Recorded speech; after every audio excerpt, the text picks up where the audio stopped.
सोचिए कि एक व्यक्ति पर कोई बहुत ही संगीन आरोप लगता है। सालों तक उस पर मुकदमा चलता है और और फिर एक दिन जज अपना फैसला सुनाते हैं। बिल्कुल, जज कहते हैं कि भाई सबूतों के अभाव में आपको बरी किया जाता है। अब वो इंसान खुशी खुशी घर लौटता है, पुलिस की नौकरी के लिए परीक्षा देता है और उसे पास भी कर लेता है। जो कि एक बहुत बड़ी बात है। हाँ ना, लेकिन ज्वाइनिंग वाले दिन एक अलग ही पेज सामने आता है। पुलिस विभाग कहता है कि देखिए, अदालत ने भले ही आपको छोड़ दिया हो, लेकिन हम आपको नौकरी नहीं देंगे। मतलब एक आम धारणा तो यही होती है कि अगर आप कानूनी रूप से बरी हो गए हैं तो इंसान पर लगा हर कलंक मिट गया। सही कहा। ऐसा लगता है कि अदालत का फैसला एक जादुई इरेजर है जो सारे दाग धो देता है और वो इंसान समाज में एकदम नई शुरुआत कर सकता है। लेकिन क्या सच में ऐसा होता है? जमीनी हकीकत इस धारणा से बहुत अलग है। जब हम असल जिंदगी में उतरते हैं, खासकर जब बात रोजगार और सरकारी नौकरी की आती है, तो ये जो ब्लैक एंड व्हाइट तस्वीर है ना, ये अचानक बहुत धुंधली हो जाती है। सिर्फ इसलिए कि कोई व्यक्ति जेल जाने से बच गया है, इसका मतलब ये नहीं है कि वो किसी भी संवेदनशील पद पर बैठने के लिए योग्य हो गया है। मतलब आप ये कह रही हैं कि एक क्रिमिनल जस्टिस सिस्टम और एक एम्प्लॉयर के नियम अलग-अलग हैं। बिल्कुल, आपराधिक न्याय प्रणाली और एक नियोक्ता के नियम दोनों एकदम अलग पटरियों पर चलते हैं। और आज के इस विस्तृत विश्लेषण में हम इसी धुंधली तस्वीर को साफ करने वाले हैं। सुनने वालों के लिए आज का हमारा विषय बहुत ही दिलचस्प है और जरूरी भी। हाँ, जरूरी भी। आज हम बात कर रहे हैं आपराधिक मामलों में बरी होने और सरकारी नौकरी, विशेषकर पुलिस फोर्स में चयन के बीच के इस जटिल रिश्ते की। और इस चर्चा के लिए हमारे पास एक बहुत ही ठोस आधार है। जी हाँ, हम 11 मार्च 2026 को भारत के सर्वोच्च न्यायालय द्वारा दिए गए एक बेहद महत्वपूर्ण फैसले का विश्लेषण करेंगे। ये मामला है मध्य प्रदेश राज्य बनाम Rajkumar Yadav. Civil appeal number 3279। हाँ, वही। आज का हमारा मिशन ये समझना है कि अदालत की नज़र में बेकसूर होने और एक नियोक्ता की नज़र में नौकरी के योग्य होने के बीच आखिर क्या अंतर है। तो इस पूरे विवाद को समझने के लिए ना, हमें राजकुमार यादव की कहानी की शुरुआत में जाना होगा। चलिए फिर शुरू करते हैं। साल 2016 की बात है। मध्य प्रदेश पुलिस में कांस्टेबल ड्राइवर पद के लिए भर्ती निकली थी। अच्छा। राजकुमार ने आवेदन किया, सारे टेस्ट पास किए और अनारक्षित श्रेणी में 326वां स्थान हासिल किया। अरे वाह, ये तो बहुत शानदार उपलब्धि है। बिल्कुल, कोई भी आम इंसान इस मुकाम तक पहुंचकर यही सोचेगा कि अब उसकी जिंदगी संवर गई है। एक आम सक्सेस स्टोरी तो यहीं खत्म हो जाती है, लेकिन इस कहानी में असली ट्विस्ट ज्वाइनिंग से ठीक पहले आता है। हाँ, जो कि हल्फनामे से जुड़ा है। बिल्कुल। सरकारी विभाग की प्रक्रिया के तहत राजकुमार को एक हलफनामा देना था, जिसमें अतीत का पूरा विवरण मांगा जाता था। और अच्छी बात यह है कि राजकुमार ने वहां कोई झूठ नहीं बोला। उन्होंने सब सच बताया। हाँ, उन्होंने साफ साफ बताया कि साल 2012 में उन पर एक आपराधिक मामला दर्ज हुआ था, FIR नंबर 33, और आरोप कोई मामूली नहीं थे। जी, आरोप बहुत ही गंभीर थे। IPC की धाराएं 363, 366, 366A, बाप रे। हाँ, और 376 2F और 120B। मतलब अगर आसान भाषा में कहें तो नाबालिग का अपहरण, दुष्कर्म और आपराधिक साजिश रचने जैसे बेहद संगीन आरोप। बिल्कुल, ये आरोप अपने आप में किसी भी इंसान का करियर खत्म करने के लिए काफी हैं। लेकिन यहाँ एक बहुत बड़ा पेंच था। 26 सितंबर 2014 को ट्रायल कोर्ट ने इस मामले में राजकुमार को बरी कर दिया था। अच्छा, तो राजकुमार को लगा कि अब तो वो आजाद हैं? हाँ, उनका मानना था कि चूंकि अदालत ने उन्हें आजाद कर दिया है, इसलिए उन पे अब कोई दाग नहीं है। लेकिन 2017 में जब पुलिस की स्क्रीनिंग कमेटी ने उनके चरित्र का सत्यापन किया, तो उन्होंने राजकुमार को नौकरी के लिए अयोग्य मान लिया। सही कहा। मतलब अदालत कह रही है आप जा सकते हैं, लेकिन पुलिस कह रही है कि नहीं, हम आपको वर्दी नहीं देंगे। तो इसी बात को लेकर राजकुमार हाई कोर्ट गए। वहां सिंगल जज ने पुलिस कमेटी का साथ दिया था। हाँ, लेकिन जब मामला हाईकोर्ट की डिवीजन बेंच के पास गया तो उन्होंने पूरे फैसले को ही पलट दिया। डिवीजन बेंच ने तर्क दिया कि राजकुमार का बरी होना एक सम्मानजनक बरी यानी ऑनरेबल एक्विटल है, और इसलिए उन्हें कांस्टेबल की नौकरी मिलनी चाहिए। और इसी फैसले के खिलाफ मध्य प्रदेश सरकार सुप्रीम कोर्ट पहुंची। तो चलिए इस पूरी बात की परतें खोलते हैं। मेरा एक बहुत ही सीधा सवाल है। पूछिए। अगर देश की अदालत ने पूरी कानूनी प्रक्रिया के बाद किसी इंसान को आज़ाद कर दिया है, तो क्या पुलिस विभाग एक समानांतर अदालत की तरह काम करके उसे सजा दे सकता है? देखिए, यहीं पर पूरा कानूनी खेल टिका हुआ है। जो बात बहुत दिलचस्प है वो ये कि हम आम बोलचाल में सम्मानजनक बरी जैसे शब्दों का इस्तेमाल बहुत आसानी से कर देते हैं। हाँ, अखबारों में भी अक्सर यही पढ़ने को मिलता है। बिल्कुल, लेकिन कानूनी सच्चाई ये है कि आपराधिक प्रक्रिया संहिता यानी सीआरपीसी या फिर आईपीसी में सम्मानजनक बरी जैसा कोई शब्द या प्रावधान है ही नहीं। अच्छा, मतलब कानून में ऐसा कुछ लिखा ही नहीं है? नहीं, कानून सिर्फ दो चीजें जानता है, या तो व्यक्ति दोषी है या वो बरी हो गया है। तो फिर ये सम्मानजनक बरी का कॉन्सेप्ट कहाँ से आया? ये जो तमगा है ना, ये अदालती चर्चाओं और पुराने फैसलों से उपजा एक विचार है। अरे, तो इसका मतलब ये हुआ कि कानून की किताब में क्लीन चिट नाम की कोई आधिकारिक चीज नहीं होती। एकदम सही। ये पूरी तरह से इस बात पर निर्भर करता है कि जज ने अपने फैसले में किन शब्दों का इस्तेमाल किया है। सटीक विश्लेषण है ये। सुप्रीम कोर्ट ने इस मामले में यही सबसे बड़ी बात पकड़ी। उन्होंने कहा कि हाई कोर्ट की डिवीजन बेंच ने सिर्फ बरी शब्द देखकर मान लिया कि ये सम्मानजनक है, जो कि गलत था। बिल्कुल। सुप्रीम कोर्ट ने ट्रायल कोर्ट के फैसले को गहराई से पढ़ा, खासकर पैराग्राफ 90 और 92। उन पैराग्राफ्स में क्या था? उनमें जज ने साफ तौर पर लिखा था कि अभियोजन पक्ष यानी पुलिस राजकुमार और अन्य आरोपियों के खिलाफ आपराधिक साजिश और अपहरण के आरोप उचित संदेह से परे साबित नहीं कर पाई है, जिसे अंग्रेजी में बियॉन्ड रीजनेबल डाउट कहते हैं। हाँ। सुनने वालों के लिए यहाँ ये समझना बहुत जरूरी है कि उचित संदेह से परे का मतलब क्या होता है। जी बताइए। आपराधिक न्याय प्रणाली में किसी को सजा देने के लिए 100% यकीन होना जरूरी है। अगर सबूतों में थोड़ी भी कमी रह जाती है, कोई गवाह अपनी बात से मुकर जाता है या फोरेंसिक रिपोर्ट में कोई लूप होल होता है, तो जज के मन में एक संदेह पैदा हो जाता है। बिल्कुल। और कानून कहता है कि अगर संदेह है तो उसका लाभ हमेशा आरोपी को मिलेगा। इसे ही हम संदेह का लाभ या बेनिफिट ऑफ डाउट कहते हैं। और यही राजकुमार यादव के मामले में हुआ था। अच्छा। अदालत ने उन्हें इसलिए नहीं छोड़ा क्योंकि वो पूरी तरह से निर्दोष साबित हो गए थे, बल्कि इसलिए छोड़ा क्योंकि पुलिस उनके खिलाफ पक्के सबूत पेश करने में नाकाम रही थी। तो एक तकनीकी आधार पर बरी होना था। हाँ, इसे हम बेदाग या क्लीन चिट मिलना नहीं कह सकते। इस पूरे कॉन्सेप्ट को समझने के लिए सुप्रीम कोर्ट के जजमेंट में ही एक बहुत ही शानदार एनालॉजी दी गई है। मैं उसे यहाँ रखना चाहूंगा। जी बिल्कुल। मान लीजिए किसी व्यक्ति पर पैसे के गबन का आरोप है, पूरा केस चलता है। अंत में अगर अदालत को पक्का यकीन हो जाए पूरे सबूतों के आधार पर कि उस व्यक्ति ने कोई पैसा नहीं चुराया है बल्कि उसे फंसाया गया था, तो ये एक असली क्लीन चिट है। हाँ, ये सम्मानजनक बरी की श्रेणी में आता है। लेकिन दूसरी तरफ अगर अदालत ये कहे कि देखिए गवाह अपनी बात से मुकर गए हैं या कोई ठोस पेपर ट्रेल नहीं मिल रहा है, इसलिए चोरी साबित नहीं हो पा रही है, तो अदालत उसे संदेह का लाभ देकर छोड़ देगी। बिल्कुल। अब सुनने वालों के लिए यह समझना बहुत जरूरी है कि पक्के सबूतों के साथ निर्दोष साबित होना और सबूतों की कमी के कारण छूट जाना, ये दोनों चीजें एक बिल्कुल नहीं है। और यही गड़बड़ हाईकोर्ट की डिवीजन बेंच ने की थी। उन्होंने तकनीकी आधार पर हुए बरी को सम्मानजनक बरी मान लिया।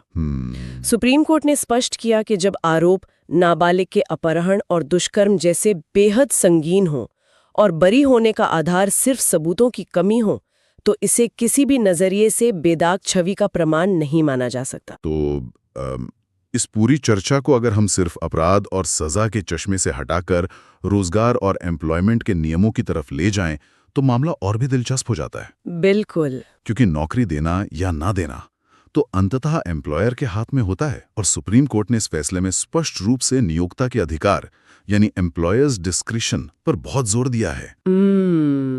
इस बिंदु को समझाने के लिए सुप्रीम कोर्ट ने कुछ बहुत ही महत्वपूर्ण पुराने फैसलों का सहारा लिया है। जैसे कि कौन से फैसले? हमें अवतार सिंह, मेहर सिंह और प्रदीप कुमार के मामलों को समझना होगा। ये वो मील के पत्थर हैं जिन्होंने रोजगार के नियमों को तय किया है। अच्छा। जैसे अवतार सिंह के मामले में एक बहुत बड़ी बहस ये छिड़ी थी कि अगर कोई उम्मीदवार अपने आपराधिक अतीत के बारे में सब कुछ सच-सच बता देता है तो क्या उसे नौकरी से वंचित किया जा सकता है? हाँ, राजकुमार ने भी तो कोई जानकारी नहीं छुपाई थी, उसने हलफनामे में सब सच बता दिया था। तो अगर कोई ईमानदारी दिखा रहा है तो क्या उसे उस ईमानदारी का इनाम नहीं मिलना चाहिए? अवतार सिंह मामले में सुप्रीम कोर्ट ने इसी बात का बहुत ही संतुलित जवाब दिया था।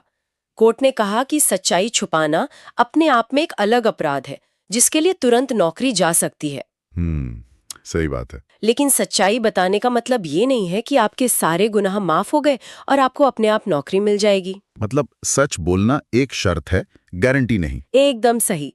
सच्चाई बताने के बाद भी नियोक्ता ये देखेगा कि वो सच्चाई है क्या। क्या वो सच्चाई किसी छोटी मोटी मारपीट की है या किसी जघन्य अपराध की। और यहीं पर नैतिक पतन या मॉरल टर्पिट्यूड का सिद्धांत सामने आता है। नैतिक पतन यानी कोई ऐसा काम जो सिर्फ कानून नहीं तोड़ता बल्कि समाज की आत्मा, शालीनता और नैतिकता के घोर खिलाफ हो। बिल्कुल। अपहरण, दुष्कर्म, ये सब मॉरल टर्पिट्यूड की श्रेणी में आते हैं। सुप्रीम कोर्ट ने साफ कहा कि भले ही उम्मीदवार बरी हो गया हो, लेकिन ऐसे मामलों में उसका नाम आना ही स्क्रीनिंग कमेटी के लिए चिंता का विषय होना चाहिए। और मेहर सिंह जजमेंट के जरिए सुप्रीम कोर्ट ने इस चिंता को और पुख्ता किया। उसमें क्या कहा गया था? उस मामले में ये स्थापित किया गया कि पुलिस कोई आम सरकारी विभाग नहीं है। पुलिस एक अनुशासित बल यानी डिसिप्लिन्ड फोर्स है। सही बात है। एक पुलिस वाला सड़क पर कानून का चेहरा होता है।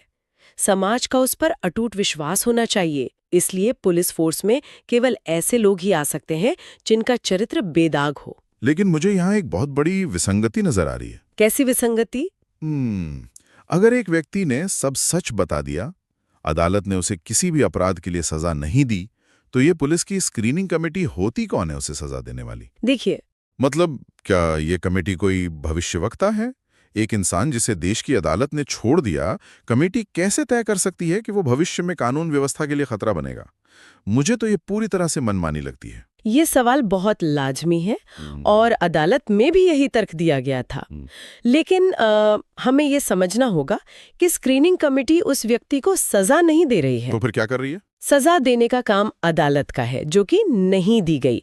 स्क्रीनिंग कमेटी का काम उस व्यक्ति की उपयुक्तता यानी सूटेबिलिटी का आकलन करना है। अच्छा, सूटेबिलिटी। हाँ, आपराधिक मामला साबित करना एक बात है और किसी व्यक्ति को बंदूक देकर उसे कानून का रखवाला बनाकर समाज की सुरक्षा की जिम्मेदारी सौंपना बिल्कुल अलग बात है। जरा ऐसे दृश्य में उतारते हैं। सोचिए, एक स्क्रीनिंग कमेटी का कमरा है, वहां पुलिस के सीनियर अधिकारी बैठे हैं। हाँ। उनके सामने एक फाइल आती है जिसमें लिखा है कि इस उम्मीदवार पर नाबालिग के अपहरण और दुष्कर्म का आरोप था। भले ही गवाहों के मुकर जाने की वजह से वो बरी हो गया हो, लेकिन क्या वो सीनियर अधिकारी उस इंसान को रात की गश्त पर भेज सकते हैं? बिल्कुल नहीं। क्या वो उसे महिलाओं की सुरक्षा की जिम्मेदारी दे सकते हैं? आपने बिल्कुल सही तस्वीर पेश की। कमेटी वहाँ क्रिमिनल गिल्ट या दोष तय नहीं कर रही है, वो सर्विस फिटनेस तय कर रही है। ये एक बहुत बड़ा फर्क है। हाँ, मेरा सिंह जजमेंट में सुप्रीम कोर्ट ने कहा था कि स्क्रीनिंग कमेटी के अनुभवी अधिकारी ही ये तय करने के लिए सबसे बेहतर स्थिति में होते हैं कि क्या उस व्यक्ति के पुलिस में आने से विभाग की छवि खराब होगी। और प्रदीप कुमार मामले में क्या था? प्रदीप कुमार मामले में तो कोर्ट ने एक कदम और आगे बढ़कर स्पष्ट कर दिया कि क्रिमिनल केस में बरी होना अपने आप में नौकरी पाने का कोई टिकट नहीं है। सही बात है। एम्प्लॉयर को हमेशा ये अधिकार है कि वो उम्मीदवार के बैकग्राउंड को देखे और ये तय करें कि वो व्यक्ति उस विशेष पद के लिए उपयुक्त है या नहीं। तो अगर एम्प्लॉयर के पास इतनी असीमित ताकत है, तो फिर अदालतें बीच में आती ही क्यों हैं? मेरा मतलब है, हाई कोर्ट की डिवीजन बेंच ने राजकुमार के मामले में दखल क्यों दिया और सुप्रीम कोर्ट को उस दखल को रोकना क्यों पड़ा? ये पूरी न्यायिक समीक्षा यानी जुडिशियल रिव्यू की प्रक्रिया आखिर काम कैसे करती है? ये एक बहुत ही अहम सवाल है। देखिए, जुडिशियल रिव्यू का मतलब ये नहीं है कि अदालत खुद एम्प्लॉयर की कुर्सी पर बैठ जाए और फैसला लेने लगे कि किसे नौकरी देनी है और किसे नहीं। मतलब अदालत एचआर मैनेजर नहीं बन सकती? बिल्कुल नहीं। कानून में ये बहुत अच्छी तरह से स्थापित है कि भर्ती करना पूरी तरह से एम्प्लॉयर का अधिकार क्षेत्र है। अदालतों का काम सिर्फ ये देखना है कि एम्प्लॉयर ने जो फैसला लिया है क्या उसकी प्रक्रिया सही थी। तो अदालतें कब दखल देती हैं? अदालतें केवल तभी दखल दे सकती हैं जब एम्प्लॉयर का फैसला दुर्भावनापूर्ण यानी मालाफाइड हो, मनमाना हो या पूरी तरह से तर्कहीन हो। इसको एक उदाहरण से समझते हैं।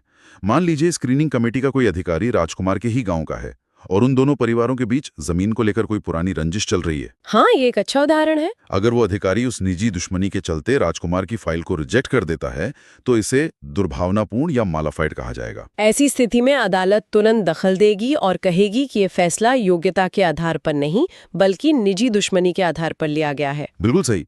या फिर मनमानेपन का उदाहरण लें। मान लीजिए किसी व्यक्ति पर 15 साल पहले ट्रैफिक सिग्नल तोड़ने का चालान हुआ था और स्क्रीनिंग कमेटी उसे आधार बनाकर पुलिस की नौकरी से निकाल दे। अरे वो तो बहुत ही अजीब होगा। हाँ, ये पूरी तरह से तर्कहीन और मनमाना फैसला होगा क्योंकि सिग्नल तोड़ने से कोई नैतिक पतन नहीं होता। वहां भी अदालत दखल देगी। लेकिन राजकुमार के केस में ऐसा कुछ भी नहीं था। हाँ, राजकुमार के केस में स्क्रीनिंग कमेटी ने बाकायदा ट्रायल कोर्ट का जजमेंट पढ़ा। ये देखा कि बरी होने का आधार संदेह का लाभ है। उन्होंने अपराध की गंभीरता को देखा, जो कि अपहरण और दुष्कर्म था। बिल्कुल। और फिर एक बहुत ही तर्कसंगत फैसला लिया कि ये व्यक्ति पुलिस फोर्स जैसे अनुशासित बल के लिए उपयुक्त नहीं है। इसमें कुछ भी मनमाना या दुर्भावनापूर्ण नहीं था। और यही बात सुप्रीम कोर्ट ने हाई कोर्ट की डिवीजन बेंच को समझाई। सुप्रीम कोर्ट ने कहा कि डिवीजन बेंच ने न्यायिक समीक्षा की अपनी सीमाओं को पार कर लिया था। उन्होंने स्क्रीनिंग कमेटी के अधिकार क्षेत्र में अनुचित हस्तक्षेप किया। जब कमेटी का फैसला तर्कसंगत था तो हाई कोर्ट को अपना फैसला एम्प्लॉयर पर नहीं थोपना चाहिए था। तो अगर इसे बहुत ही सरल शब्दों में समेटें तो अदालत का काम ये तय करना नहीं है कि नौकरी किसे मिले और किसे नहीं। जी, अदालत का काम सिर्फ ये देखना है कि नौकरी देने या ना देने की जो प्रक्रिया अपनाई गई है उसमें कोई बेईमानी, मनमानी या गैर कानूनी काम तो नहीं हुआ है। अगर प्रक्रिया सही है तो फैसला एम्प्लॉयर का ही अंतिम होगा। एकदम सटीक निष्कर्ष है। और इसीलिए सुप्रीम कोर्ट ने हाई कोर्ट के फैसले को खारिज कर दिया और स्क्रीनिंग कमेटी के फैसले को बाहर रखा। राजकुमार यादव को वो नौकरी नहीं मिलेगी क्योंकि पुलिस फोर्स जैसी जगह पर ऐसे दागे अतीत वाले व्यक्ति को शामिल करने का जोखिम नहीं उठाया जा सकता। इस पूरे मामले ने रोजगार और आपराधिक इतिहास के बीच के रिश्ते को बहुत ही पारदर्शी तरीके से सामने रख दिया है। बिल्कुल। ये फैसला एम्प्लॉयर्स, खासकर सरकारी विभागों को ये ताकत देता है कि वो अपने विभाग की गरिमा और अनुशासन को बनाए रखने के लिए कड़े लेकिन निष्पक्ष फैसले ले सकें। तो आज के इस गहन विश्लेषण से हमारे सामने जो मुख्य बातें निकल कर आई हैं वो बहुत स्पष्ट हैं। सबसे पहली और जरूरी बात, वो जादुई इरेजर वाली बात। हाँ बिल्कुल, किसी आपराधिक मामले में बरी होना आपके अतीत को मिटाने वाला कोई जादुई इरेजर नहीं है।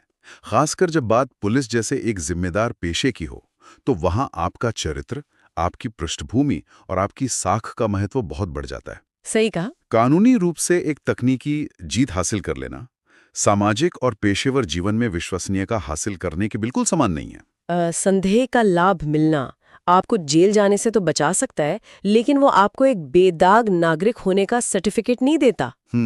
ये समझना हम सबके लिए बहुत जरूरी है, क्योंकि अक्सर लोग सोचते हैं कि अगर अदालत से केस खत्म हो गया तो लाइफ सेट है, लेकिन असल जिंदगी और खासकर नौकरियां सिर्फ कानूनी धाराओं पर नहीं चलती। वो नैतिकता, समाज के विश्वास और उपयुक्तता पर भी चलती है। बिल्कुल। लेकिन इस पूरी चर्चा के अंत में आज के इस विश्लेषण ने मेरे दिमाग में एक बहुत ही गहरा और बेचैन करने वाला सवाल छोड़ दिया है। अच्छा, वो क्या? एक ऐसा सवाल जो शायद इस जजमेंट के दायरे से थोड़ा आगे जाता है। हमने आज देखा कि एक एम्प्लॉयर के पास सिर्फ संदेह का लाभ मिलने के आधार पर किसी को नौकरी से खारिज करने का कितना व्यापक अधिकार है। हाँ, जो कि जरूरी भी है। ये अधिकार कानून व्यवस्था बनाए रखने के लिए जरूरी है, मानता हूं, लेकिन जरा सोचिए उन लोगों के बारे में जिन्हें सच में झूठे मुकदमों में फंसाया गया हो। हमारे समाज में ऐसा अक्सर होता है। ये तो एक कड़वी सच्चाई है। किसी पुरानी रंजिश में या किसी विवाद में लोगों पर झूठे केस लाद दिए जाते हैं। अब सालों तक केस चलता है, गवाह नहीं मिलते, सबूत पूरे नहीं होते, तो अदालत उन्हें संदेह का लाभ देकर छोड़ देती है।